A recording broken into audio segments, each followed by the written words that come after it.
Hello and welcome to the ign-uk-podcast. I am Alex and I'm joined by Luke. Hello. Rich. Hey. And Chris Tilley. Hello, pod people. Now, do you know the origins of pod people? Yeah. Go on then. Explain it to some of our audience that perhaps haven't been around for all 239. It was when episodes. I did an interview with Robin Williams and for a podcast we were going to drop into the podcast. And I explained to him that it was for a podcast and he said, what is that? Am I talking to pod people out there? Is this designed for podcast was? This was a long time ago now. And now he's obviously very au fait with them. Yeah. The ign-uk podcast. And so he started doing this weird little thing talking about pod people and like talking to pod people out there in the ether. Yeah. And it wasn't very funny. But but here you are, almost 5 years later. Resurrected it. But I mentioned it I said hello pod people, and then people seemed to like it. So I didn't actually realise that was the origin. I thought you didn't. I thought somebody had written in with it. No, it's Robin Williams. There you go. It was one of the most painful 5 minutes of my life, actually, because he's one of my comedy heroes, and he didn't say a single funny thing in the 5 minutes, but he kept going and going and going. So I had to kind of do this fake laughing because. Yeah. Otherwise, it was just too painful. When was the last time you made a funny film? Oh, it's been a while. He does the fan. Oh, World's Greatest Dad's very good, but it's very dark comedy. That's really dark. Yeah, but it's quite funny. He's got his daughter's called Zelda after. What's it called? Yeah, but I don't think that was meant as a joke. Well, really? Yeah. Was he trying to make jokes when you were interviewing? Yeah. him? It was like he was doing like a little routine that he was just making up on the spot. But it's bad. You can look. It's probably on the site. It was for Happy Feet. I think the first Happy Feet. Yeah, not good. There you go. Anyway, speaking of origins within the podcast, I've spent my last week listening to some of the early episodes. Yeah, Alex has been busy. I've done nothing else. It was pretty shonky. The first episode in particular. Theme tune's different as well. Yes. Well, do you want to hear the theme tune? Yeah, I do. Because now it's very upbeat. It's exciting. That was submitted by a listener. I wish I could remember who it was, but if you're still listening, then thank you so much because it's lasted us many, many episodes. Let us know. We'll give you a plug. And this was the one that we launched with. Anyway, ooh. Remember this? Yeah, never liked it. I don't like that. I don't like it very much. Where did that one come from? Was it Martin's mate who we got to do It might have been, yeah. I think it was. Yeah. But I think we all agreed sooner or later that it just wasn't much fun to listen to. No, it's very. You need something. It's very 90s. You need something to wake you like up, and so we got garage. a piece of music that would kind of Well, get you going. We didn't commission that at all. He just submitted it, or she, because I can't remember. But it was fantastic. Also, we used to have a dial-in line where people could leave messages, which we couldn't get to work. Well, the first. I don't know if you remember this. This was our first ever piece of feedback left on the phone. Voice call received. Why don't you look at your f***ing messages, you dumb motherfuckers, and give me a beta key? Do you remember that? Yeah, I do. For what game? So at the time we were giving away beta keys to Uncharted 2, I think it was. Right. And obviously he had some trouble trying to get hold of a beta key. So rather than actually going onto the website and applying for a beta key, he left a message on Oh my god! It sounded a little bit like Chris. I thought. I think he might have had some anger management issues as well. Well, so you came up. I thought you were a talk. So we discussed it, and we did say that if it actually left his details, then I would have phoned him up and given him a beta key. But here we are, all these years later, and he's probably still waiting for his Uncharted 2 beta key. But this is Chris's question back to him after he said that. Oh no! Does he kiss his mother with that mouth? It's very, very quick and. Probably one of your better moments. Yeah. You peaked early. Should have saved it for 250. I know. So obviously, this is all building up to episode 250, which is just a mere 11 weeks away, and we're still trying to figure out what on earth we're going to do. But again, you can find all of the old podcasts on through Google, not necessarily on iTunes. I think that only keeps a certain number of them. But it's interesting listening. And episode 3, if you like things that happen around the poo pipe, is an interesting listen. I wish we could, as a special treat, find the Lost podcast to post around the time of Oh, 250. That was the episode 2, wasn't It was episode 2. Yeah. But then we had some more lost ones a while ago, didn't we? But didn't it as just well? not record that one? Well, Stuart didn't press record. Right. That's what happened to that one. That's nothing to do with hardware errors or technical glitches. He didn't press record. We sat through the whole thing. I really hope this is recording, Rich. Yeah, this is bad. Because we had about 3. Because I was trying to think of some of my favourite moments, and one of my favourite moments was when I was reading out about Michael Bay getting attacked by a fan with a fan, and I just went hysterical reading it and just broke down, like laughing about it, reading it out and doing lots of voices, and it didn't record. Well, it did record, but we lost it. It wasn't Sergeant Wattaz, was it? No, No. it was one of the. It's my highlight, and no one ever gets to hear it. Oh. You can keep that one for yourself then. Yeah. I guess. Well, Tilly was Forever. there. Tilly was there. It was funny. Yeah, it genuinely. But more laughing at Luke than with. Yeah. You know, you go take the rough with the smooth. Yeah. Office punching bag. So anyway, that's what I've been up to this week. What about you, Chris? I went to a product event called Hasbro Christmas in July. So Christmas in July is a big thing. I guess so, which I didn't really know much about. No, but like, because I've been to the Amazon one, and Yeah. I've been to Curry's as well. Why is it always in July? I don't know. Well, it's so people can prepare their Christmas gift lists early. And Why not do it in June? I don't know. Second half of the year, first half of the year is a bit too ambitious. I don't know. I don't know much about it. No, but it seems to be a much bigger thing. So you went to Hasbro. Yeah, just because they do Transformers toys, they do Marvel toys, and they do Star Wars toys. So we thought we'd see if there's anything interesting there. Yep. And I got there and remembered that I'm not 8 years old anymore, so none of that stuff was really for me. Rude awake. You die inside of it. It was just like, no, it was lovely. They showed us round and I got a chance to play with all the toys. Like a little crash. Yeah, I got to play with the Transformers Chomp and Stomp Gridlock. Good. Grimlock even, not Gridlock. Yeah. Which was fun. You put a little Optimus Prime on him and he all lights up and all the weapons start flying out because Optimus is sitting on him. Is That's it quite more clever. or less fun than the film? I haven't seen the film. Haven't You've you? not seen the Yeah, film? I was in You've seen Brazil. it, haven't you? I can safely say it's more fun than the film. But you You've like not played it. Transformers. Why do you not like Transformers 4 when you like Transformers movies? I don't know. Well, I didn't like 2 either. I liked 1 and 3. So you only like the odd numbers. Yes. Right. No, 5 is going to be brilliant. There you go. They seem to have changed Transformer designs, though, for some of this toy line. They call them one-step Transformers, and you just do one thing and they're transformed. No. Which kind of takes The some fun of the out of it. fun Yeah. out of it, really. You kind of spin the Transformer, and when it comes back round, it's opened up to be a dinosaur, it's come in, and it's just like one spin or 2 spins. Do you think with that's its arms. indicative of youth today? What, just being lazy? Just lazy. Yeah. The old Power My Ranger daughter's Megazords really had lazy. the Power Ranger Megazords. You had to do so much to them before they transform, I and it was really like you've want one of earned that those. transformation. Yeah. You know, Actually, I don't think it was a Transformer. I think it was a rip-off Transformer. But I had a robot that changed into an Apache helicopter, and you had to do so much for that. yeah. Like actually unplug things and plug it back in. But it was cool. It was Yeah. wicked. They had actual Marvel toys that as part of the design, you pull them apart and put them together with different pieces from different characters. So you'd have Spider-Man with Hulk's arm Right. and things like that. And that's all comes as part of a pack. You're supposed to do it, which would worry me if I bought that for my child, because I think it would just encourage you to break all your other toys if you Yeah. think that's what you're supposed to do. And the ones they were showing us was reminding me of Sid in Toy Story. Right. You know, the things yeah. that Like he sold creates. as arms of Ken Yeah. dolls onto Barbie's forehead and stuff. But apparently that's been selling really well for them. There was a Spider-Man thing that slings out silly string, Yeah. which made me laugh because it looked rude. There was a Star Wars Rebel Command destroyer that you can use the Force. I didn't really understand how that was working.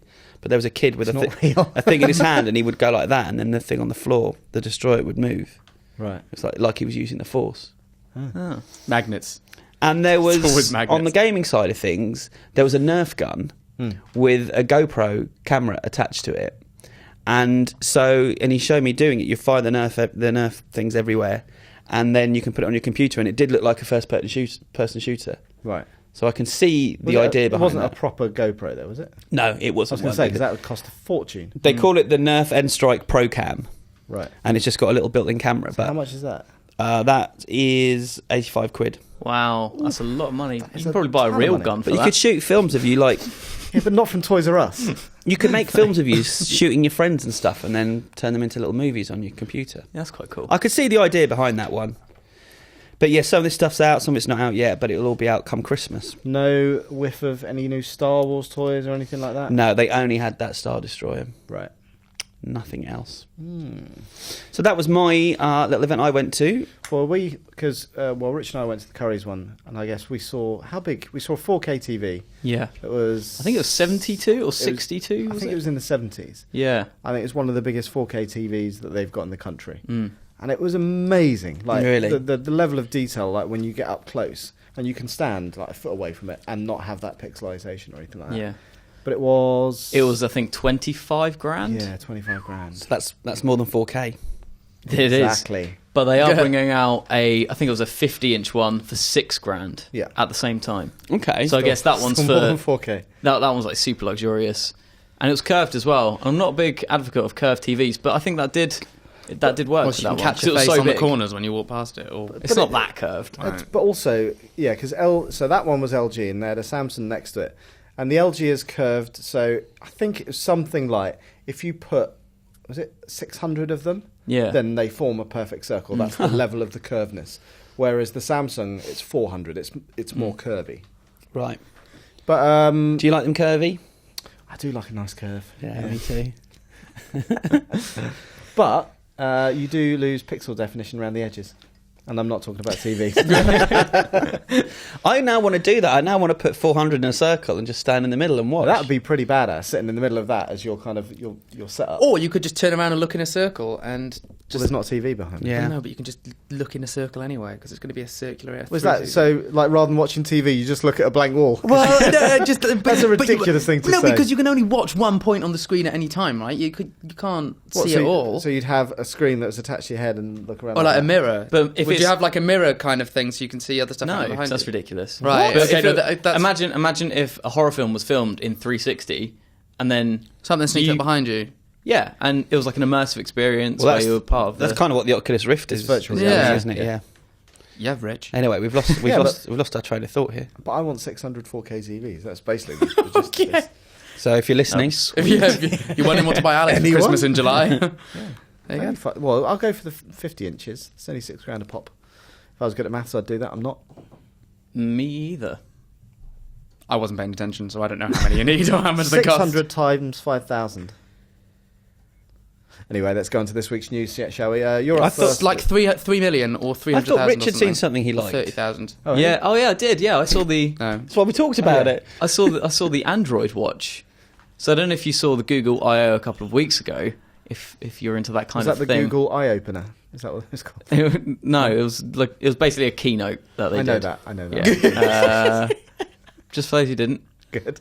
And By the way, they- Tilly just did a very good face there that you should I was definitely- yawning. Yeah, and you should definitely use that as Tell the them, thumbnail. Shall I carry on? Tell the story, Rich. So they introduced Android L, which is the new operating system for Android, and they also introduced yes Or owl. L Oh. L for the end of owl, I guess.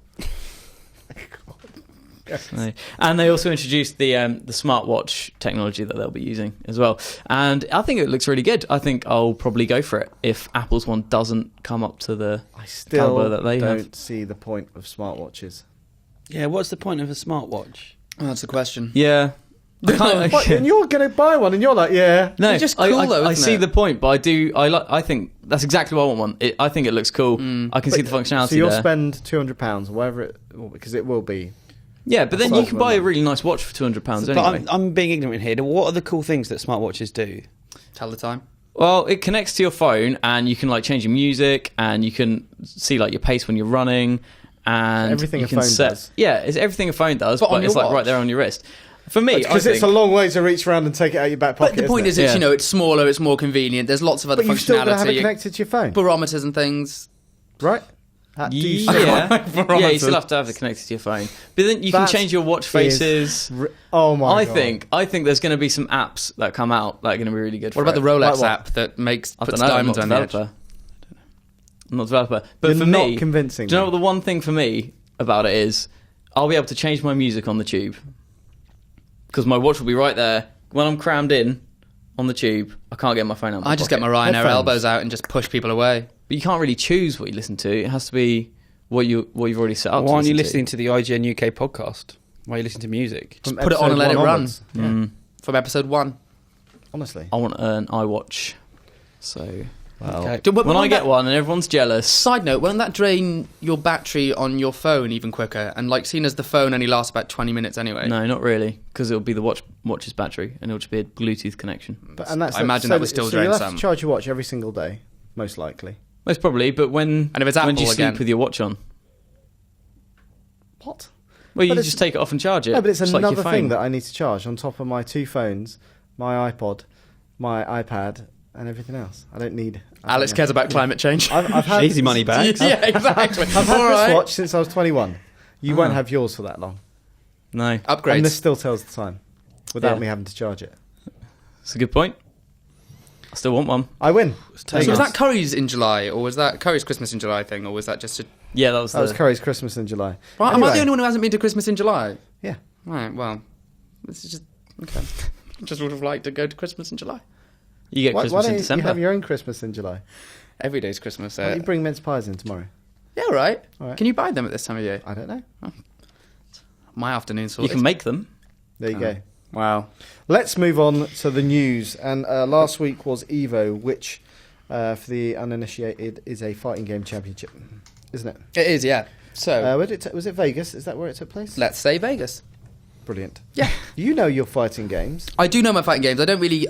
I mean, it's esports, right? Which I've never really kind of been that au fait I with. believe it was in Vegas. Yes. But there were some big announcements that came out of it. Firstly, the person who won the overall championship, which was a French dude called Luffy, I think that's how you pronounce it. Okay. He won using a PlayStation 1 pad. Wow. That's pretty Oh, bad. did we find out why? I was trying to see if anyone had an interview with him or anything, but He said it's because it's wicked. did he? Yeah. Oh. Yeah. So he just prefers it. I mean, it I does feel... don't know why, but the fact he has to get a USB adapter to get it to plug in, and Did the yeah. PlayStation 1 this... So Did maybe it it's have 'cause Rumble? it didn't have DualShock. Yeah. Sorry, it didn't have the There's dual analogs. Yeah. So maybe it's that. But a lot of people prefer sticks. Yeah. Not Luffy. Not Luffy. PS1 pad. There you go. Right, if he breaks one of them, that's going to be hard to find a replacement. Do you know Yeah, how definitely. much he won? Or anything? No. I'm just trying to think, because some of the esports prizes now, you know, like to the number 1 team who wins the Dota International, is going to get $5 million. Oh my god. That's a lot. Yes. You can literally make a living out of it, can't you? Yeah. Or just retire. But this if is the you thing, win on a one. lot of things you can't. On a lot of tournaments, there's only a few that can. But yes, there was some big announcements anyway. So the first one is Mortal Kombat X, which I'm personally very excited about. I play Mortal Kombat for the story, so I'm very excited. What an idiot. What? You It's watch porn movies for the story. No, it's amazing. So yeah, they announced Raiden's coming back, which I think was... Which to me is Everyone like... knew. Well, it's like announcing a Street Fighter game saying, Ryu's back. Yeah, It's like, yeah, oh, yeah. really? Wow. I think this is the thing, though, right? In the same manner of Smash, I guess we're going to have an announcement of a character that everyone would assume will be back. But the roster, in fairness, is so big now. There are some who they could ditch out. And one of the points they did make is he is still going to be big in the story. But whereas in Mortal Kombat 9, he was like, it followed his story. This one is not going to follow his story. He's like a peripheral character. But So he's the dude that wears the kind of the pointy hat. he's the Thunder God, And- yeah. Thunder God, yeah. The God of Thunder. It's like and Thor. lightning. In a way, minus the hammer. Right. And Chris Hemsworth.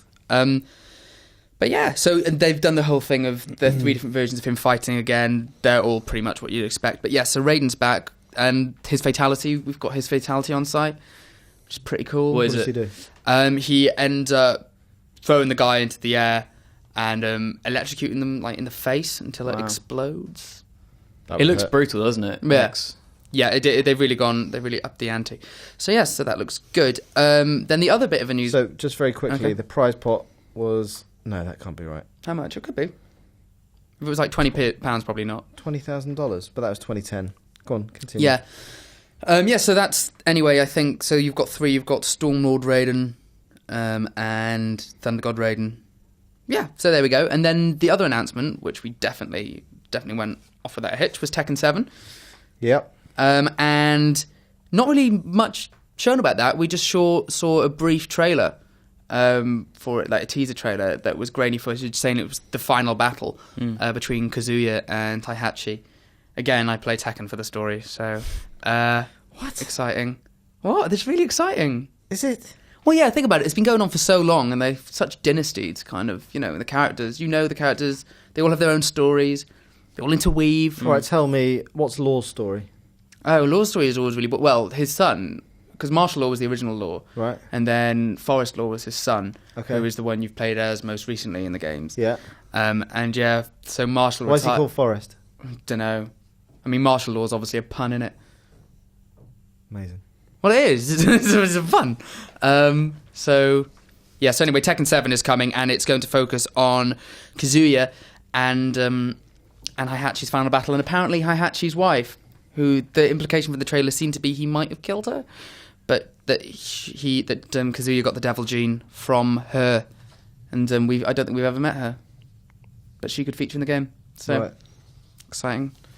Sorry, I'm still looking to see how much money you won. So Capcom gave a bonus $10,000 on top of the prize. Uh-huh. I think it changes basically depending how many people are there. Mm. So anyway, you got a minimum of probably 20 grand. It's nice, not. isn't it? Just It's play all right, Street but it's Fighter. not enough when you think Vince did a piece on it, basically saying it's not really enough for you to make a living from. Well, it's not. By the time, however because they many don't, millions of they very dollars. rarely, like the international, they really, they pay for your travel and everything. That's all taken care of. With stuff like, and you have sponsors, but stuff like Evo, there's not quite as many individual sponsorships. So anything they win will probably go towards their travel costs and their expenses. So it's much harder and stuff like that. There you go. And yes, and then the final one, which came just after Evo at the start of this week, was Smash Brothers. New characters for Smash Brothers. So Captain Falcon's back. Yep. Falcon Punch, Falcon Kick, Falcon. Yep. And I get the idea. then and then we've got Falcon Headbutt. for Falcon Barge, and then we've got 2 characters coming from Fire Emblem, which I have played briefly on DS. Lucina and Robin. How many characters does that take up to now? 35, That is a lot. if I'm right. And Robin comes in both male and female varieties. And I'm wondering if that's a kind of, hey, Assassin's Creed type thing. If it is, that's cheap. Yes, but they've given it both male and female versions, and we're not sure if that's a reskin or if it is 27 characters, because it could then be 36 or 30. So Robin's from, which game? Robin and Lucina are both from Fire Emblem.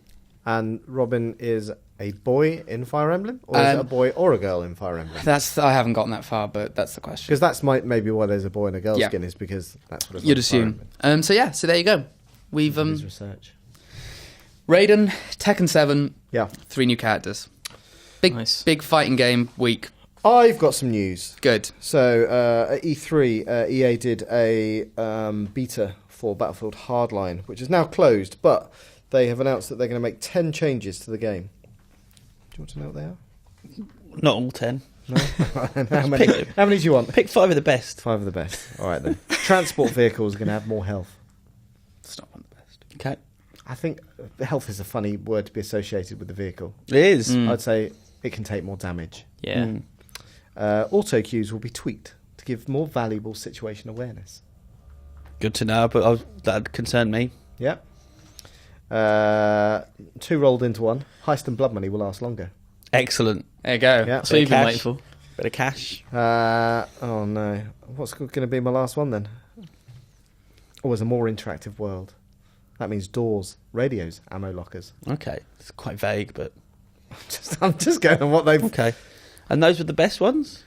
Yes. Interesting. Well, They've all right, actually okay, listed I'm gonna quite... say some more. Did you take that from... A story written by Luke Kamali. Yes, I did. Well, yeah, because it was actually put in a very convenient list format on the Battlefield blog, and I thought I'd muddy the waters by putting it all into paragraphs. Why make it easy to understand? Well, just wanted to editorialise it a bit. There are fewer explosives to make it less detrimental to the gameplay. I'm reading out of the others now just to prove that Yeah. there's that's nothing.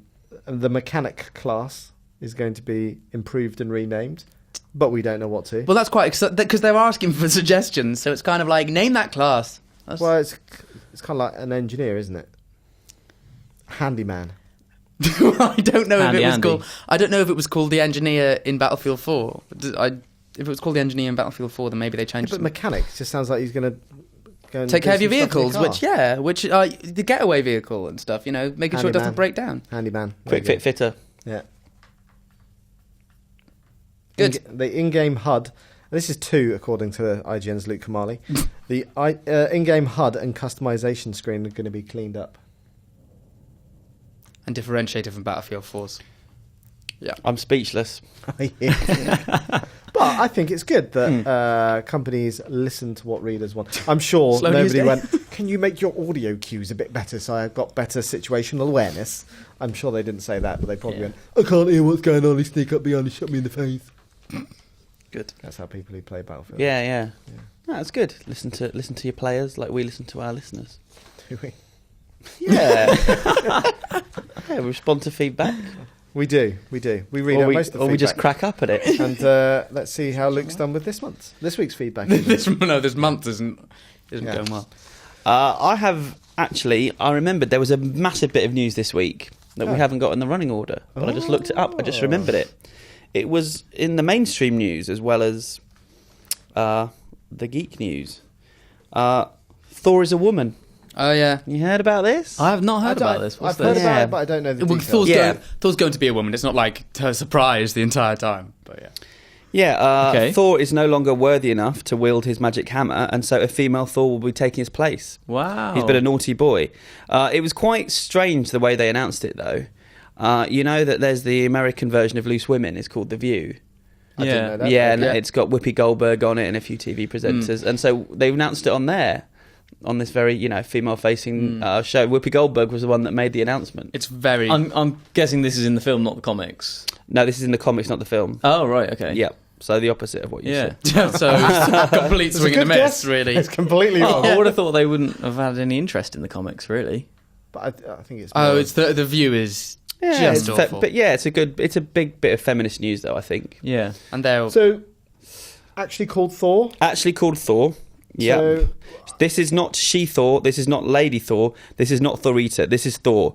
This is the Thor of the Marvel Universe, but it's unlike any Thor we've ever seen before. after you say Thor so many times, it starts to sound a bit weird. Thor point. Why is she still called Thor, though? Because presumably that's the birth name that Thor was given by his parents. You say Thor a few more times. Before we start, Thor is also where we get the name for Thursday. Is it? Yeah, that's a fact. Thor's Day. There you go. That is a fact. They've not said who the woman is, so she's wearing a mask a little bit, so her face is a bit... But it's a character, apparently. It's a woman that he has rescued in the past. So it's not Thor. So there's some kind of mystery there. They're just calling her Thor. She will be called Thor, I guess. Does it mean because she's wielding the hammer, she's called Thor? She becomes the god of thunder if she's got the hammer? But The it's- Hammer but- Mjolnir, or whatever it but is. Thor is called Thor because he is Thor, right? It's Yeah, not like, Thor it's happens not to like be- Batman, where Batman is actually Bruce Wayne or Yeah. Yeah, Thor is Thor. Dick Grayson and blah blah blah blah blah. Thor is Thor, whereas this woman's not Thor.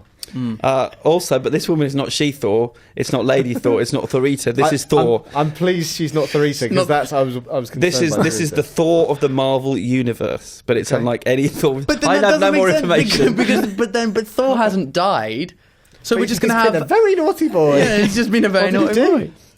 What did Whoopi Goldberg said? I'm not going to do this in Whoopi Goldberg. Good. Especially not after that thing with Ted Danson a long time ago, which you can all Google. It's a huge day in the Marvel Universe. I didn't do it. It's a huge day in the Marvel Universe. Thor, the God of Thunder, he messed up.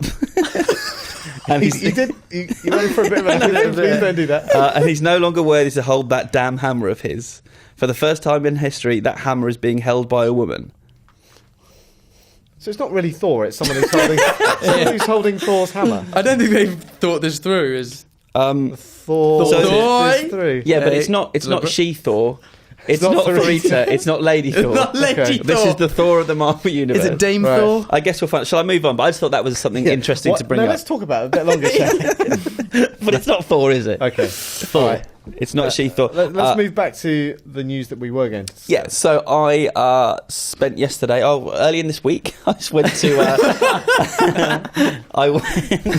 Don't look at the man I behind went the to curtain. see 17 minutes of Guardians of the Galaxy, which we covered on the site previously when it was screened in the States, and I thoroughly enjoyed it.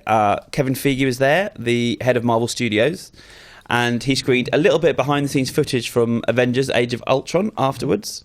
Awesome. And then I did a 10-minute interview with him, the bulk of which will be going on the site nearer the time of Guardians release at the end of the month. But I've put some stuff up now of what he had to say on the Ant-Man front and on the Age of Ultron front. So we kind of addressed the fact that Edgar Wright had been replaced in the film, which he hasn't done before. He didn't talk about why Edgar left, but he made it sound like it was Edgar's decision. Right. He made it sound like Edgar said he'd had enough, and so left. And he's brought this guy, Peyton Reed, on board, who, interestingly, was in the running to direct Guardians of the Galaxy, which we didn't know about. Oh. And he said it was a bit of a challenge actually getting him on board, because I think obviously a lot of negative things were written in the press because Edgar Wright had been working it for 8 years and people weren't very happy that they were just kind of chucking him. And he said it was not a slam dunk that he would just step in and do it. He wanted to be sure that he wasn't just inheriting something or following someone else's lead, or wasn't inheriting something that the evil studio had watered down to be something bad. Yeah. Which I thought was quite an interesting quote. Yeah. But Feige said that they went to him and said, you can either read what's online or come in and talk to us and look at the stuff, and he did, and felt like he could bring something to the film. So Cool. that was interesting. Ant-Man, is it still on track for? Yeah, summer 2015. Okay. Is it still going to be the same screenplay? Well, no, it's not. Adam McKay came in and rewrote it, and they brought a couple of other writers in. Right. So I think there's been about 4 writers since Edgar left. Wow. Yeah, I remember. But he said it's going to be true to what Edgar originally pitched 8 years ago, but they're obviously just tweaks and bits and pieces that weren't working. 8 years though. It's a long time. It must be crushing to invest that much time and energy. And also for someone then to go and do your vision of it. Yeah. But- Yeah, well, I remember, and it wasn't quite as long. I think he spent 4 or 5 years, but Guillermo del Toro with The Hobbit, Yeah. having to walk away from that. And I remember him saying he just couldn't watch those Hobbit films because it was too painful, knowing how much work he'd put into it. Right. But on the flip side, it had to be Peter Jackson, as far as I was concerned. Yeah, it was the only alternative, wasn't it? Mm. And Although also, I said that before, I'm not sure now, after I've seen the second one. well, I'd always wanted to see the Del Toro's versions of this stuff, just slightly different to what went before. And we also, the Age of Ultron stuff was behind the scenes, but they talked a little bit about the Avengers' new headquarters. And I asked Feige about that, and that was quite interesting. He said that because S.H.I.E.L.D. doesn't exist anymore, Tony Stark is now bankrolling the Avengers. So I guess that'll be interesting in terms of how that dynamic works if he's running the show. He's also building the Avengers headquarters at where Stark Tower was, which they teased at the end of the last film. And Kevin Feige said, as well, because it's Tony Stark, as well as having all the business stuff, it will also have 2 bars, so it'll be a bit of a party pad for them. Right. Good place for parties. And what else did he say? Did he say anything else interesting, Luke? I can't remember. In that one, did you talk about the Hulkbuster stuff? Yeah, it wasn't really didn't give too much details, but I was asking him. They showed the animatic of Tony Stark wearing the Hulkbuster armour and fighting Hulk. And I said, would this be kind of like the money shot from the movie, like the 360 they did around them in the first film that got us all excited? And he said it's one of about 6 or 7 moments in the film that he thinks are that exciting. Right. But that it will be awesome. Okay. But I guess he has to say that. Yeah. Cool. We saw the Hulkbuster in Iron Man 3, didn't we? As well. Propping up the end. What was it? They were fighting on the end scene. Ah, okay. It's during that when everything's falling down around them, and Yeah. when the And he suits comes and are props it kind up. of. But he's only in it for like 3 seconds. Yeah. But he's there. Looking forward to that. I also asked him about what was going on with the Submariner movie, because there were rumours that Legendary Pictures, who did Godzilla this summer and did the Batman films, would be doing a version of Submariner, but he said they couldn't, that the rights were just tangled up, but it was a Marvel. Right. And a few other things that we run later in the week. Asked about Vin Diesel, whether he's doing Groot in Guardians of the Galaxy. Would he do a live action superhero? And he was vague, but you can tell they're cooking something up. Right. And asked him if Hugh Jackman could join the Avengers, and he said not right now. And I said, you've made Hugh Jackman very sad. Oh. Did you have him next year? It's all right, Hugh. It's like his parent. Oh, that'd be nice if I could have him next to me in interviews, though. I think he'd probably just take over the interview and just be a bit Bit of a song and dance man. give me that curly whirly. But there you go. Yeah, so lots of bits and pieces, and they're all running on the site this week and next week. And he was a very nice man. I really liked him. We've had him in before, haven't we? Yeah. Yeah. Yeah, we have. I missed it. That's it for this week's news, I believe. Yep. Pretty much, yeah. And then rather than having a talking point this week, Daniel chatted to someone rather interesting. Yes, Jason Bloom. Or is it Who Justin Bloom? Jason. Jason It Bloom. is I thought it was Blum. the worst intro ever. Jason Bloom. Is it Justin Blum? of Blumhouse Films, who are the people responsible for a lot of the most successful horror movies of the last 10 years. Right. So I'm going to look up just... I know you are. I'm going to keep talking while you're looking it up. Paranormal Activity 1. Yeah. Paranormal Activity 2. Yep. Paranormal Activity 3. Paranormal Activity 4. Wow. Paranormal Activity the Mark Ones. Yep, there you the go. Spin-off. Wow. And Paranormal Activity 5, which is coming soon. But they also did Sinister. They did Insidious. Jason Blum. Jason Blum. Yep. They did The Purge. And in a couple of weeks, we've got The Purge Anarchy coming out. And so he came in to talk about that. And yeah, let's see what he had to say to Dan. Okay. Cool. So I'm joined now by Jason Blum. That's right, Jason Blum. I'm always really conscious with surnames because I've got a bit of a weird one myself. So you worked on the original Purge as producer. I did. But also several other films. I did. So things like our audience, I think, would know you from probably Paranormal Activity. Right. Insidious. Right. Sinister. Right. Them sort of things. Them sort of things. So we're going to talk today about the sequel to The Purge, which is Purge Anarchy, which is coming out later this month. The Purge was tremendously successful based on budget, because the reported budget of about 3 million and made worldwide gross of in excess of 90 million, I think, something like that. Now, that's really quite a sweet deal, isn't it? It's a good deal. It's a good deal when it happens. It's a good one. But that's always been the way with kind of... We'll get onto this in a minute, whether The Purge is a horror film or not. Right. But there are kind of affinities with horror, I guess, as a genre. But horror has always been tremendously profitable. Not all horror is... a lot of horror movies don't... like the Quiet Ones, for instance, is the last movie that came out in the U.S. And I think in the U.K. it did not so great either in the U.S. The Hammer one. Hammer one. Yeah. Exactly. So they're not all profitable. But I mean, you make a very good margin on certain types of horror. You can be done quite cheaply compared to other kind of film genres. Horror movies definitely Yes. can be done less Yeah. expensively. Yeah, that doesn't always mean they make money, but we've made a It's not lot a of sure we've thing. made a lot of cheap horror movies that haven't lost, but they haven't made any money. But horror, much more than any other genre, I think benefits by lower budgets, and we only make low budget movies at our company. We don't make expensive movies. For instance, like Del Toro for years has been like mooted to like be directing an adaptation of Lovecraft's At the Mountains of Madness. Who's Del Toro? Oh, right. Yeah, right. But to realize that kind of movie, you're talking hundreds of millions. Yeah, big. And then to do it properly, you're going to have to put an 18 certificate on it in the UK. So Right. you're already cutting down the audience. So it becomes a more tricky proposition. And like you said, horror can be done very well on a small budget. But to get back to The Purge, like a lot of great horror movies, has a great central concept. So if people listening haven't seen the first movie, can you just quickly outline what the concept or conceit is? Sure. So the conceit is that the United States has defaulted on our debt. The economy's terrible. Unemployment is very high, and a new government comes in. They're called the New Founding Fathers, and they've come in because of one law, and the law is that for 12 hours a year, so from one night, from 7 at night till 7 in the morning, all crime is legal. And there are little stipulations. You can't detonate a nuclear bomb, but you can kill people.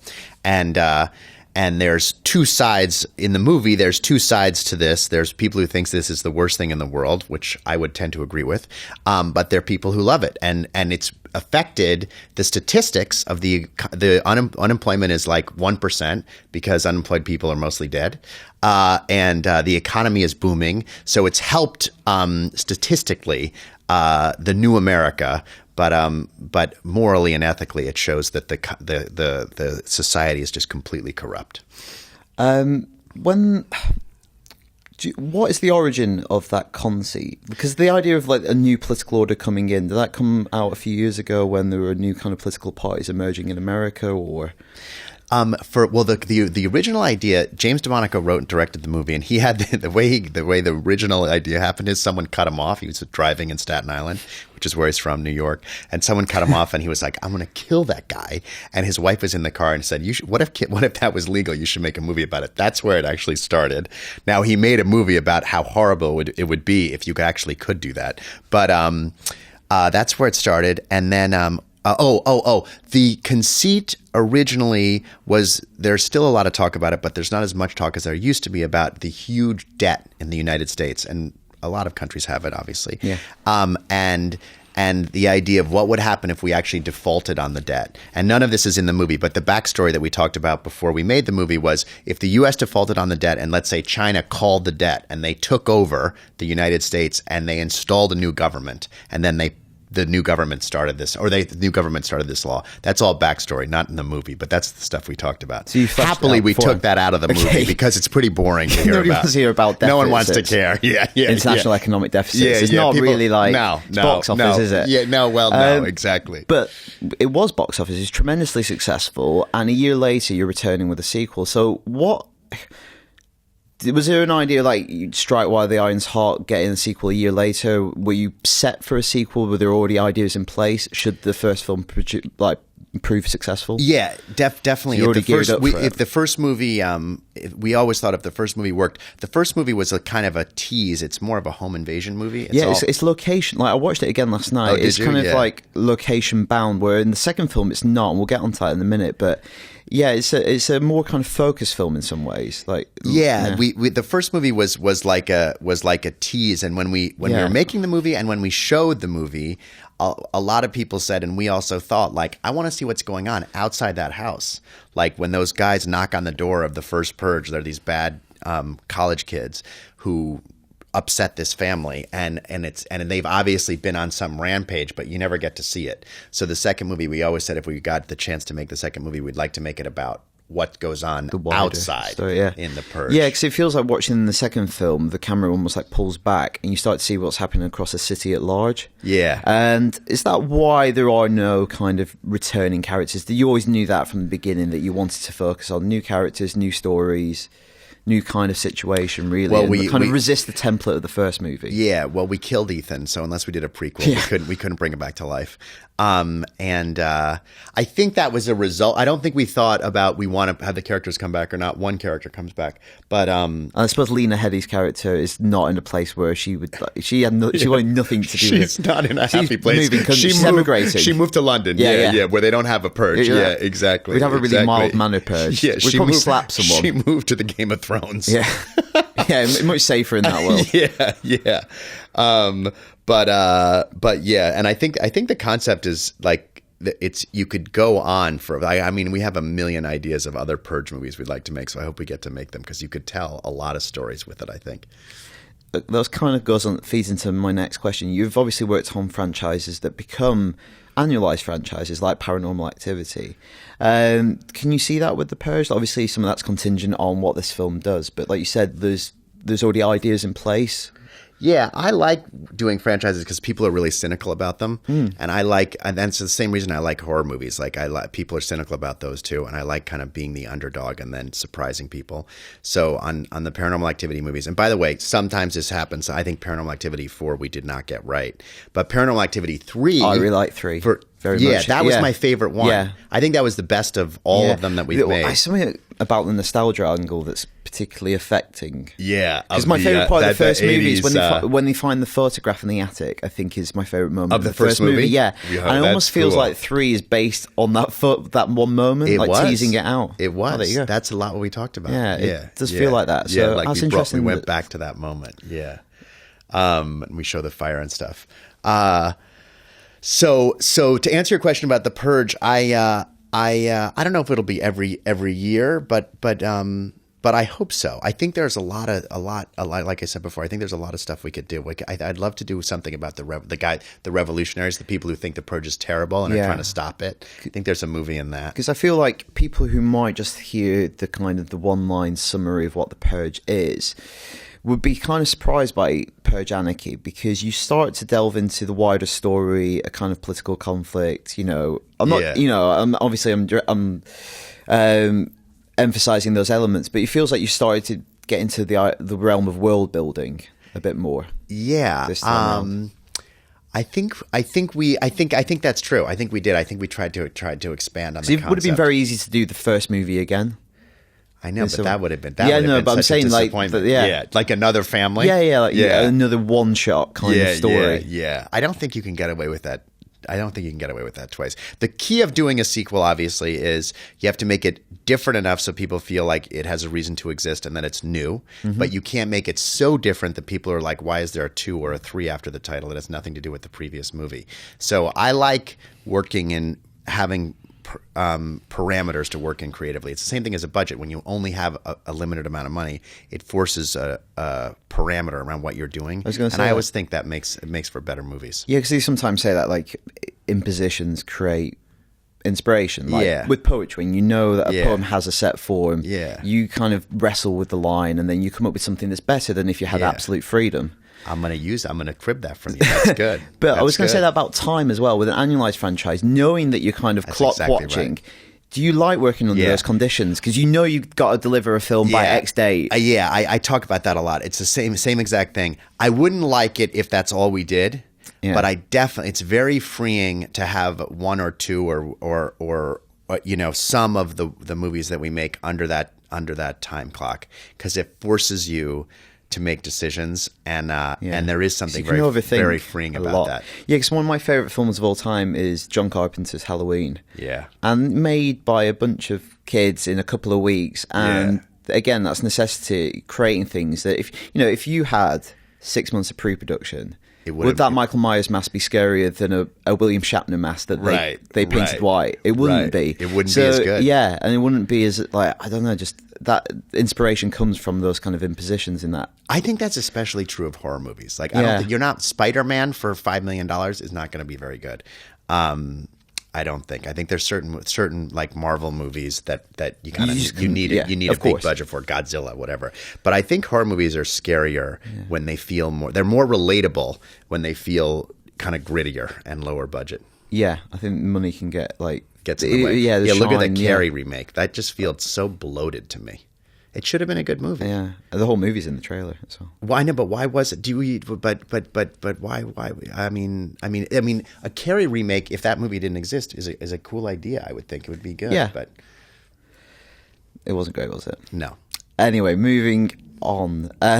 Talking about going forward, seeing different parts of the world. Now, you talk about the primal event that sets up the world of the Purge. Would you ever want to go back and see how bad things got and what created a world that was so bad to necessitate the new founding fathers coming in? Yeah, well, one of the other movies that I'd love to do for the Purge is the first year of the Purge. So we spent a lot of time working on the first movie and the second movie. It's your 5th year and the 6th year of the Purge. So there's a casual nature of when it starts. Everyone's like, it's part of the world. Part of the world. Yeah. So I would like to do a movie where maybe a little after what you said, where it's the first time the Purge actually happens, where everyone's going nuts. Yeah. And like then you would think some people are really saying how terrible it is. Some people are really saying how good. In the world we created, most people think the Purge is good. At least most upper class people, because it's about class too. More so than ever in this film. More so than ever, yeah. And then we kill rich people, which is my favorite thing to do. You lived in LA for quite a while. I'm a revolutionary. I lived in LA too long. But anyway, I think it would be a cool movie to show the first year that the Purge took place. Definitely. I totally then we could agree. bring Ethan back to life. There you Yeah. go. Selling security systems. Now, not often as a journalist do I use Wikipedia, but I'm using it in this one instance. Why not? Well, because Wikipedia, I like but sometimes Wikipedia. you get in tremendous trouble. Why? Because it can be factually inaccurate. Is that true? Jason, occasionally it can be, yeah. I'm from LA. I'm like, Wikipedia. How could it be wrong? It describes the first Purge. It's a bit of a mouthful here. Science fiction horror thriller. Science fiction horror thriller. So is that a new genre? And I know kind of genre classifications are kind of a bit silly sometimes, and there's some the ways to pigeonhole movies. But how would you describe it if you had to like place it within a genre? The first or the second? Let's talk about the second, actually. The second, I would say, is an action thriller horror. Yeah. In that order, I would it kind of flip, more because the first movie I think is more kind of alignable with kind of home invasion horror movies and stuff like that. Yeah. So it seems like you're changing direction a little bit, but you obviously have a background working on lots of horror kind of films and franchises, Insidious, Sinister, and Paranormal Activity. Now, is that because you're a horror fan, or is it something you've just kind of fallen into kind of producing? Well, I'm a huge horror fan now. But when I started, I liked horror movies, but I didn't like horror movies particularly more than other kinds of movies. When I first did Paranormal Activity, but what I am a big fan of is the way our business model works. I kind of spent 15 years kicking around the movie business, loving movies, but never really finding the right fit for myself. Half of that time I was doing independent movies, which I love making, but hated the distribution because no one ever saw them. Yeah. And sometimes the crew was more people were on the crew than saw our movies. And the other half of the time I did studio movies, which I loved the distribution of, but I always thought I wanted to make a big movie, and I finally got the chance to make a big studio movie, and I thought the experience was really totally soul destroying. So I was kind of at this out of interest. The movie, Yeah. It was called The Tooth Fairy, Right? Yes, but it had the horror movie with with The Rock in a tutu, but it didn't have anything to do with that specific movie. I think it was making the machinery of the it. machinery. Yeah. Any $70 million movie comes with lots and lots of people involved in every decision, which makes sense because it's so expensive. But I just personally didn't like that. Yeah. And I thought I was going to like it. And then Paranormal Activity kind of brought those two worlds together. So it was a movie made totally independently, but then distributed by a studio. And I thought I was lucky to have spent those 15 years beforehand not knowing what I really wanted to do. I think if Paranormal Activity happened when I was 25, I would have gone on to do like World War Z or Godzilla or like bigger. Yeah. The typical route for a producer is when you may have a success, make a more expensive movie. But instead of doing that, I said, you know what? I want to do that. I want to try that paranormal model with other movies. So what can we do that's low budget so we can do it off the grid independently and get released by a studio? And that's kind of how it started. Everyone thought I was nuts. Then we did Insidious. They still thought I was nuts. And then we did Sinister. And then they were like, maybe this guy's on Insidious something. is great, I think. I loved love Insidious too. I think they just throw every single type of scare that you can. James did? Yeah, James. Yeah, I've met James before, and my colleague's actually good friends with Lee. Oh, really? And yeah, just every type of scare, and it gets more and more kind of elaborate at the end, and he just goes crazy. And he goes crazy. I love that. Yeah. It's funny. In the UK, people like I saw it at screening. Insidious. It went down like a In storm. Germany, everyone likes Sinister. Right, So okay. it's so interesting. Makes There's sense. probably a deep-seated cultural Definitely. difference there. I don't know what that is. So is this like your home now working? Because I looked at your IMDb before the interview, and you're a busy man according to IMDb in I'm those a few busy years. man. Well, and there's the not sequels all to a true. lot of these movies. So is this your kind of home now? Yeah, I working? hope so. Yeah. I love what I'm doing. I love doing this. So when you said like I'm branch, I occasionally will do something else, but I'm not doing. Not a lot of people, but some people like dip into horror to like as a stepping stone to get somewhere else, Yeah. and I don't ever see it that way. Like I love horror movies. I hope I make horror movies as long as people go to see them. And if something else comes in our office, then comes across my desk that I'm attracted to, we'll make that too, but not at the expense or not at the expense of doing less scary movies. Right. I was going to say, how are you actively seeking out the next kind of paranormal activity, or does stuff come to you, or is there anything you're currently looking at that you think might be the next kind of big thing? I'm actively seeking out new. The one thing I think about before we make a movie is it new and different? I think the biggest mistake is to like. Which Hollywood does all the time is once they have a success, they look back and say, "Oh, I want to do more like that." Like we didn't after Paranormal Activity, we didn't do any found footage movies. Sinister, Insidious, Yeah. The Purge, none of them are found footage. And after Paranormal, everyone was like, "I want to do found footage," there's right? loads of them, yeah. And so I feel like the one thing I'm always looking for is what's new and different. And we make a lot of movies, and some of them turn out like the movies that you mentioned, and some of them are very small releases, like Rob Zombie's, like Lords of Salem. And so we don't always have these, big box office successes, which is fine because the movies are inexpensive. But it also allows us to try different stuff. It's another benefit of low budget is you can try. If someone has a new idea, we try it. Earlier on in the interview, you mentioned Marvel movies, and you talked about horror being a stepping stone. Now, Scott Derrickson, isn't it, from Sinister, is now Doctor Strange. Is his That's next right. movie. Our audience are massively into superheroes as well as video games and other kinds of horror movies, genre movies. Working with Scott, is there something in him that you can see being a really good fit for that movie? or working in that kind of Marvel universe? Well, those are two different questions. So first of all, his favorite Marvel character was Doctor Strange. That's good for the interview. For him, what do you mean? For the job. For the job. Yeah, absolutely. No, well, it's good with it. He said, and he actually has a wallet that's all Marvel characters on the outside of it. He's always had that. And Wow. he said, I just saw him recently and he had the wallet on the desk and I pointed to it. He said, I took that out of my pocket. It's really thick. And he took that out of his wallet and put it on the table unconsciously. And he's like, I think my wallet got me the job. But anyway, that was his favorite character, and Scott Derrickson is definitely going to make more. Scott Derrickson loves horror movies. Mm-hmm. He does not look at them as a step. He does not in that category. He's definitely going to make more of them. He had an opportunity to get a dream job. Job. And I think a director and a producer, if I was a director, I would love $200 million to make a movie. I mean, it'd be amazing. I think a producer, it's less fun. But I think he's got this amazing opportunity and I'm psyched that he's taking it. And then hopefully afterwards he'll come back and do a little scary movie with us. But he wrote Sinister 2, he's producing Sinister 2, and he's going to be on the set of Sinister 2 quite a lot, which we start in 4 weeks. Great. So that was my next question. What's next for you once Anarchy is out, Purge Anarchy is out? So the next is Sinister 2? Well, the next movie we have coming out in October, which I'm excited about, is Ouija, which is based on the Ouija board. Mm-hmm. And that was a movie that was in development for $110 million, and we made it for $5 million. So I'm proud of that. So what's the kind of setup for that movie? The setup for that movie is a young teenage girl dies, and her friends use a Ouija board to talk to her, and very bad stuff happens. That's basically the idea.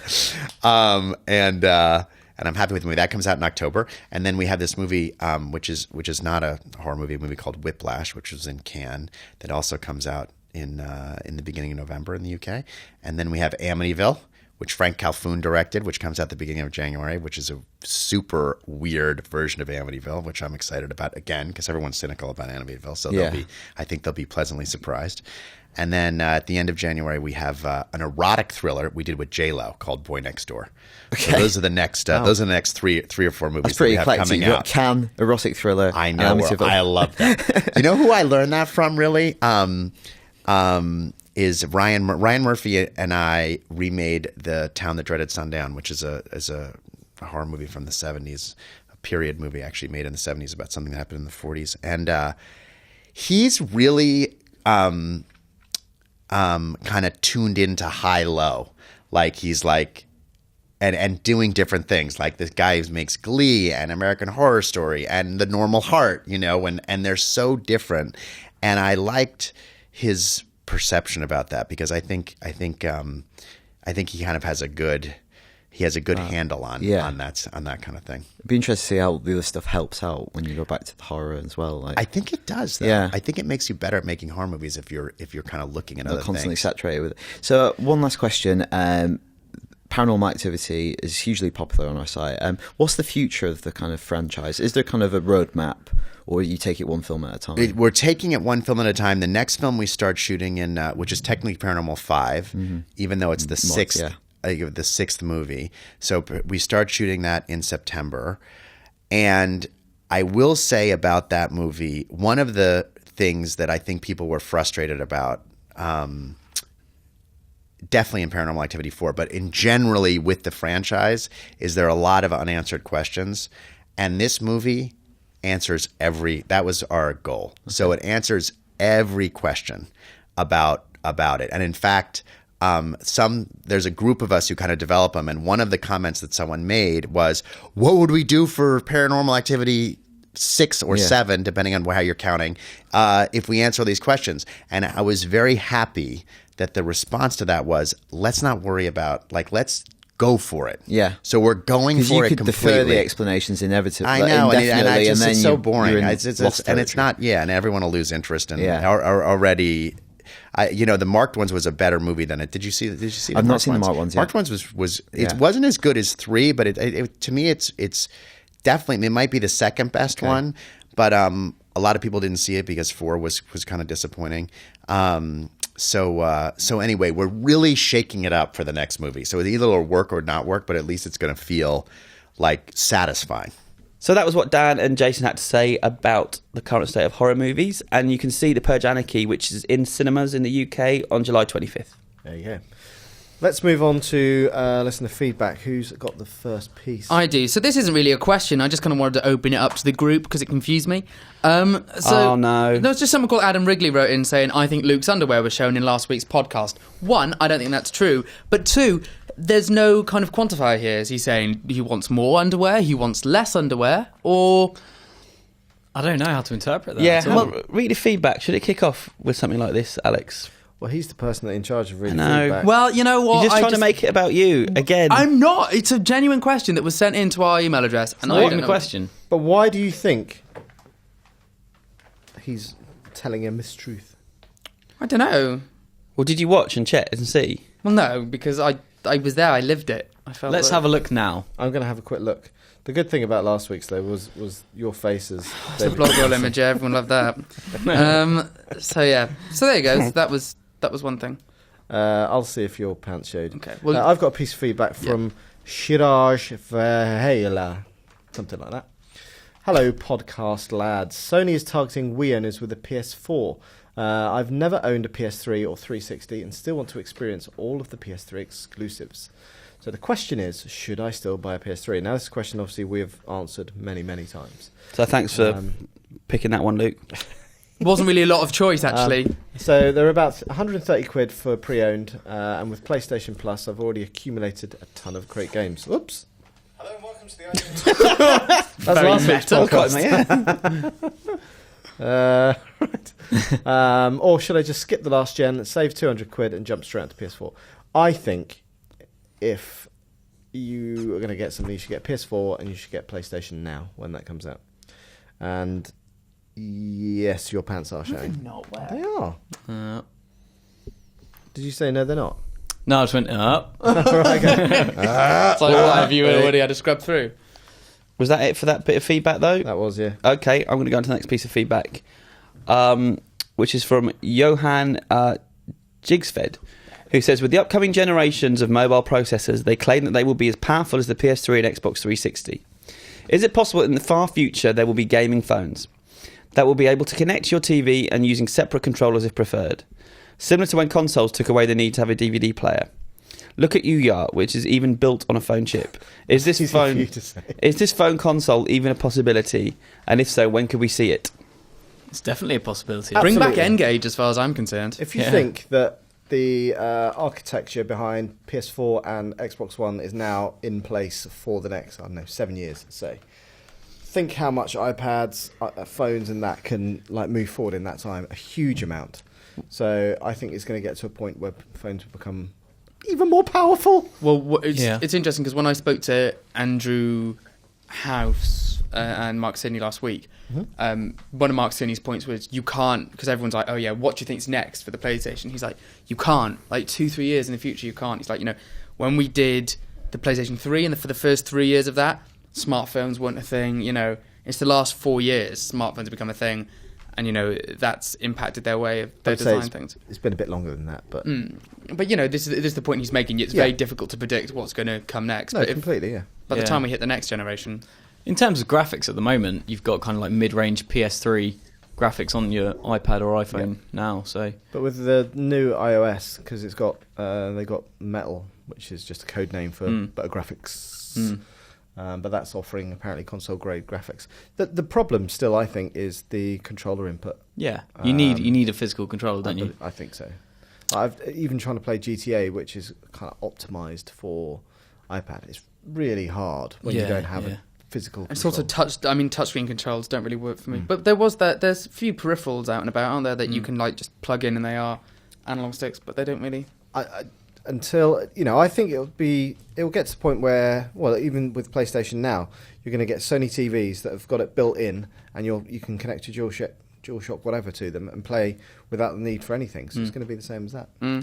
I actually saw a guy on the tube yesterday playing a fighting game, and all he was doing was tapping and swiping up, swiping up. That's you're not playing anything. Yeah. So, yeah, controllers definitely. That But I think sounds it's 100% likely in the future. Time frame? I don't know, maybe I don't think it's that far off. I honestly 3 don't. or 4 years. And the interesting thing is that game that you're on about, that sounds very much like there's a Tekken game for mobile, and that's what you do. And they do obscenely well. They do Yeah. ridiculously well. And Yeah, a lot of these possibly, big yeah. franchises like Assassin's Creed, Pirates, lots of big games going onto it. So it's clear that not only are mobile developers moving that way, but the big game publishers are starting to be like, are taking notice. Interesting. I have a piece of feedback from Craig Watts. He says, living in China, I felt I've had to comment on the commercial success of Transformers 4. The Chinese go nuts over Transformers here. I've lost count of the number of perfectly nice cars ruined by massive Transformers sticker stuck all over them. Ranging from Autobot and Decepticon logos to full-blown stickers totally ruining the car.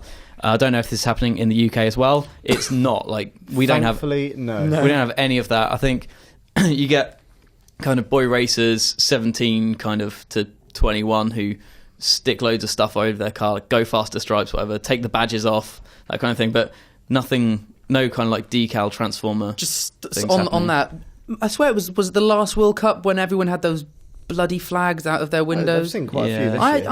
I haven't seen any this time around. I've seen... Maybe it's just a London thing, but I haven't There's seen a any. car near where I live that's not only got one on every single window, so 4 of them, Yeah. but then they've attached a flag, an England flag, across the bonnet and pinned it. And it's just, it's horrendous. Wow. That's My car. It's your mum. Yeah, it is. that's Roy Hodgson's car, isn't it? He says, the Chinese cannot differentiate from what we would consider poor acting from good. Typically, Chinese acting is exaggerated and so over the top to the point that it doesn't look real. So, I don't know. I don't maybe think I've that's ever why seen a they love Chinese film. Transformers. I don't know. How dare Quite you say that over-the-top about Marky acting. Mark? Yeah. Also goes onto the subject of British comedies. Loved our Partridge quotes, all great scenes. I was also a young'un when Bottom came out and used to cry with laughter over the Gas Man episode. Also, Red Dwarf and Ali G were favourites. You guys Ali G seen... was good at its time. What was Ali G? What was the other phone? With the Phone jacker. No, the dude with the phone that Dom just Jolly. shouted. Yeah, Trigger what Happy was that TV. play? Trigger. Good for its time and Bo Selector, but very small Yeah. window. I'm a big Bo Selector fan. Yeah. Love that. Oh, you bastard!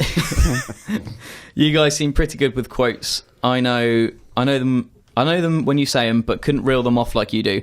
How about you see if you can guess the quotes readers send in? I'll start the ball rolling with Oh no. "Nice night for a walk. Wash day tomorrow. Nothing clean, right?" It's a movie, apparently. I don't know. He sure will have no trouble guessing it. I don't know. I have no idea. Don't know. Shaun the Dead, something like that. I don't know. Oh, have you not got the answers? No. Oh. Didn't send it in. And I didn't get this piece of feedback highlighted before we started, so couldn't Feedback's look it been up. ready since before lunch, so... So, All right, shall we move on then? Yeah. So, hello guys. Disappointing. This is from it's from Andrew Smith, and he says he's just finished Dexter season 8 and was very disappointed in the ending. What do you think about how it ended? Now, I don't watch Dexter and have no thoughts whatsoever. I've Anyone? not watched a single episode of Dexter. I watched Dexter all the way through up until the last season, and everyone told me it was bad, and I haven't watched it because I thought the one before was pretty terrible.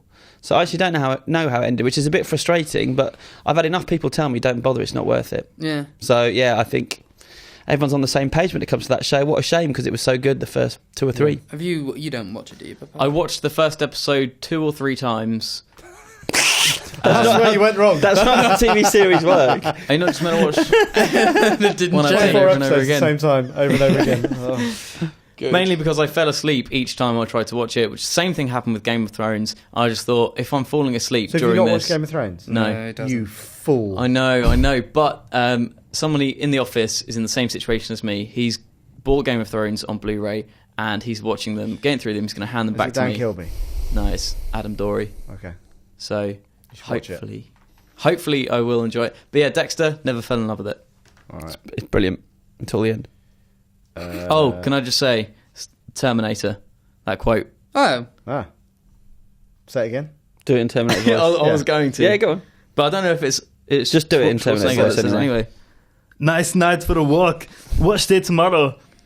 Why is he from Newcastle? That's not Newcastle, that's Terminator. That's what he does. That's quite good. He does what? Nothing clean, right? Get to the chopper. That's Oh a better one. my There you go. God. Predator. Al? Right. Gaz Roberts writes in saying, I couldn't stop laughing when I found out that Greg crapped himself on the way to class at college. I'd love to find out what you guys, or your guys' embarrassing stories are. Maybe Luke was in an awkward situation when he used the wrong knife at a dinner party. Great. Brilliant. Catching on. Well, listen to the last 230 podcasts, and there's a bunch of embarrassing stories in them. Don't know if you missed the episode where Tilly had to excuse himself from the podcast. To be fair, that's a recurring theme. Isn't it? To go to the You toilet. and That was... your toilet escapades. Legendary. Yeah. Did you do one then? Rescued Jake Gyllenhaal in a toilet. Didn't recognise Wesley Snipes in a toilet. Got You trapped. weren't looking at his face. got trapped in Got trapped in a toilet, and they had to use an axe to get me out. All since I've been working at IGN. I can't actually think of any. Well, not any embarrassing stories that I'd probably share. Yeah, No, exactly. I don't think I've ever shat myself. You must have done when Good you to were a know. child. Not even as a baby. No, I was always immaculately house trained. Yeah. You've None- never shat yourself? Well, no, obviously, presumably as a child, like a baby, but like, I shit myself last year. did you? Yeah. Just saying.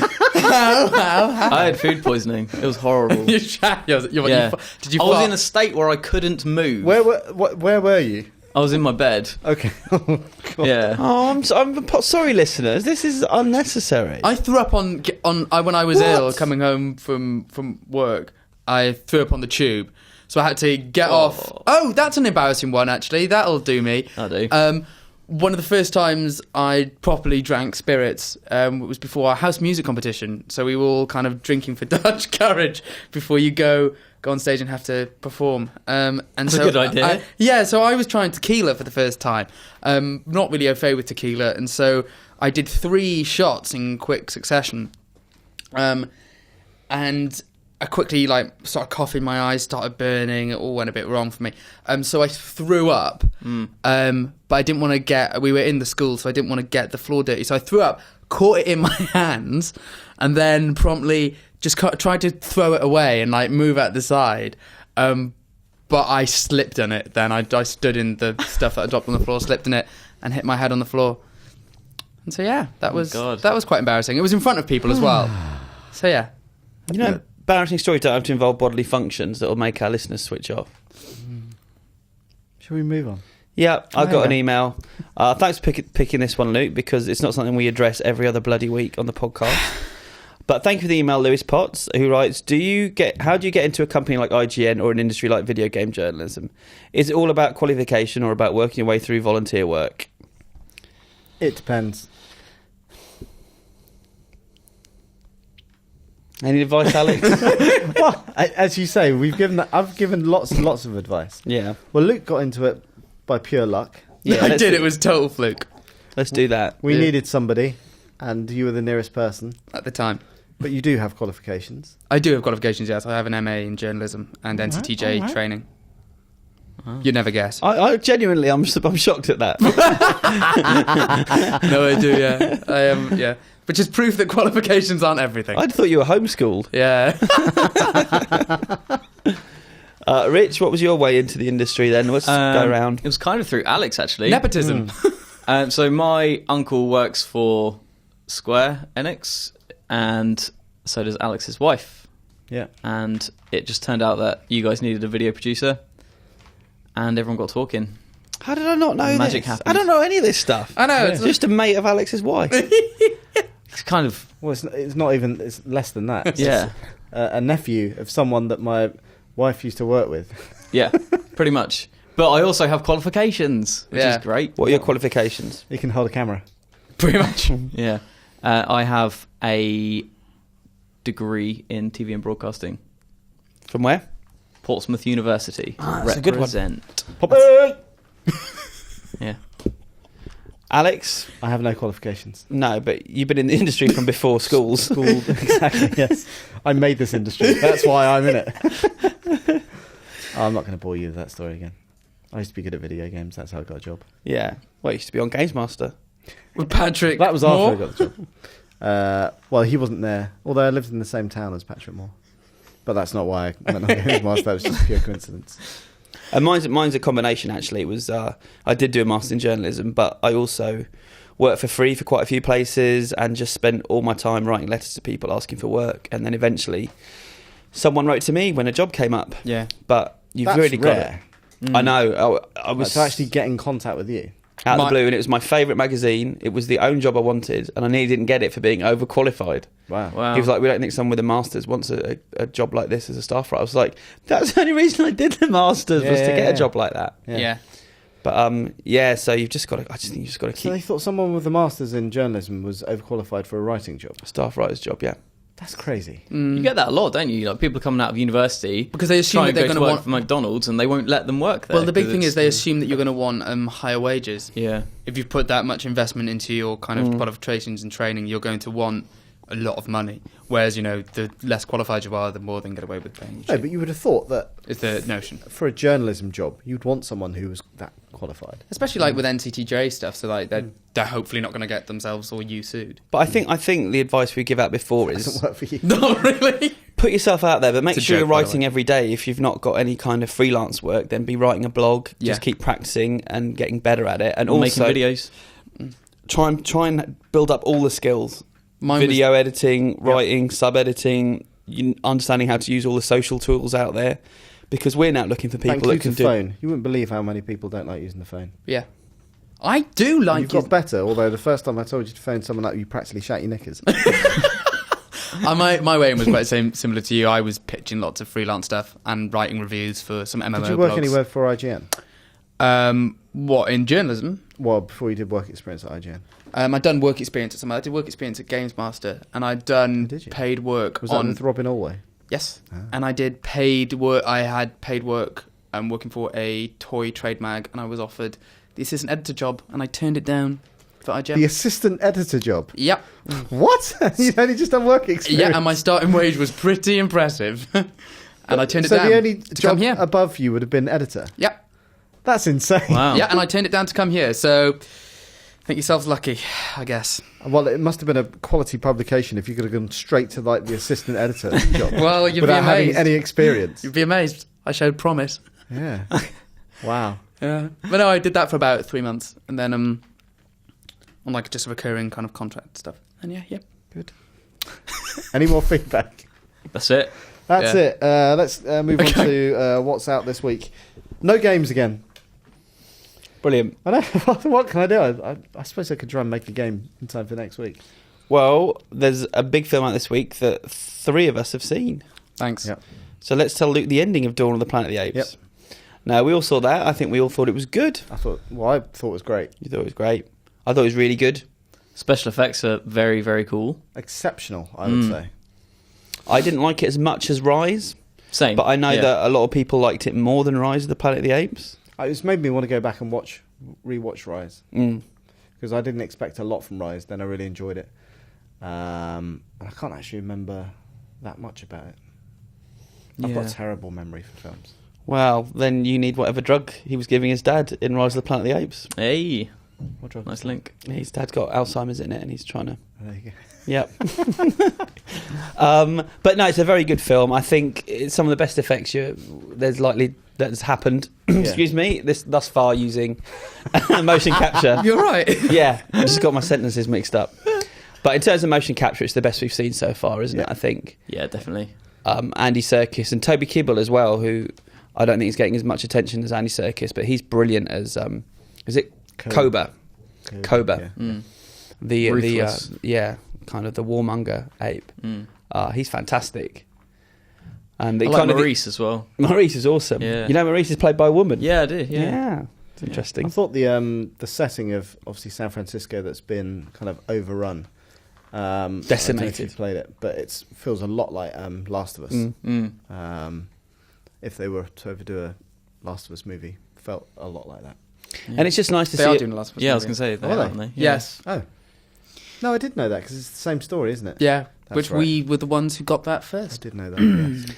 But it's nice to see a summer blockbuster that isn't just Crash Bang Wallop. You know, Yep. there's something going on there. It's a really I smart. wish they did do a summer blockbuster called Crash Bang Wallop. That'd be amazing. Michael Bay. Michael Bay That's brings Michael you Bay's Crash Bang Wallop.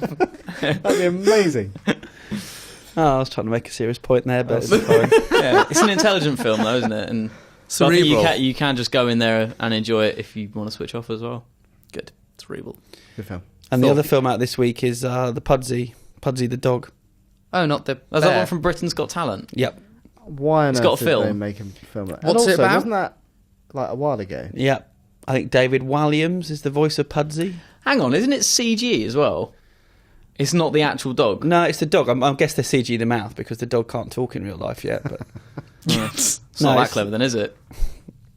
I can't. Who on earth is going to see that? Well, We'll we ask this every time, and every We'll see. time I it think- does I really think well. it's Brown you could Boy. ask. I was going to say you could ask that question, couldn't you? Which is in the top 10 biggest opening weekends of the year in the UK. Oh. Hey, it might be funny. None of us have seen it. No, Is it won't the be. trainer in it the girl whose dog it is? I think so. I mean, I brought it up. I've not actually watched the trailer or I don't know anything about it. But the lady's coming in for a meeting tomorrow who's doing the publicity for it. I thought you can could say the find out- lady who owns the dog, and I was No. going to be like, oh, amazing. We could have got Pudsey in here. Oh, but now why I didn't like we? it. We could have played with As the a dog. podcast guest. Couldn't we have just played with the dog for the hour? Do you want me to get Pudsey in here? Yeah, for yeah, next yeah, week? let's get Pudsey No. in. Yeah. This is why I didn't do it because I knew Alex would overrule it, even though Alex is on holiday. He doesn't need to know. Why do you want a performing dog? We've got. it's like when I wanted to Kamali. get George Sampson in to do dance lessons with us. Oh, no. I've met couldn't. George Sampson. I bet you have. Met him at a magic convention. Oh, Oddly God. enough. You do magic? Sorry, completely off topic. Completely off topic. All right. That's it for games and movies out this week. Yeah. It If is. you're going to see something, go and see Planet of the Apes. Yep. That is good. Not Pudsey, apparently. We're not seeing him, so neither should you. That's it for this week's podcast. Yep. Feedback, as always, ign_UK, feedback, ign.com. And next week, well, I won't be here, so you'll be left with this lot. Thor. What? Remember we were just saying Thor earlier and just seeing a... All right. So I'll be back in 3 weeks. Until then, bye. Bye, people. We'll be back next week.